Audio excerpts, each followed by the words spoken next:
നമസ്കാരം.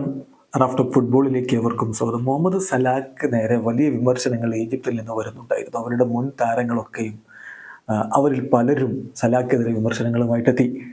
ഈജിപ്തിന് വേണ്ടി കളിക്കുന്നതിനിടയ്ക്ക് പരിക്കേറ്റ താരം ഈജിപ്ഷ്യൻ ടീമിൻ്റെ ക്യാമ്പ് വിട്ടതാണ് അവരെ പ്രകോപിപ്പിച്ചത്.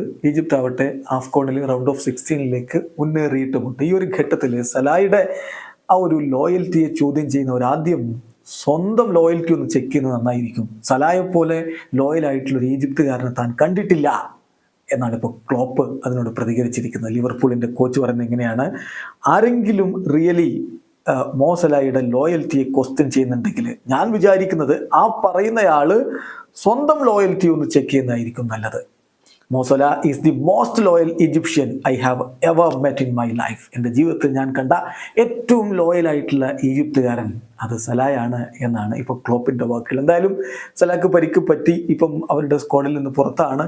ആഫ്കോണിൽ അടുത്ത മത്സരത്തിൽ, അതായത് പ്രീ ക്വാർട്ടറിൽ ഈജിപ്ത് കളിക്കേണ്ടത് ഡെമോക്രാറ്റിക് റിപ്പബ്ലിക് ഓഫ് കോങ്കോയോടാണ്. മത്സരം ജനുവരി 28 ഇന്ത്യൻ സമയം പറയുമ്പോൾ ജനുവരി 29 പുലർച്ചെ 1:30 ആ കളി നടക്കും. വീഡിയോ അവസാനിക്കുന്നു. ഫുട്ബോൾ ലോകത്തെ കൂടുതൽ വിശേഷങ്ങളുമായി റാഫ് ടോക്സ് വീണ്ടും എത്താം.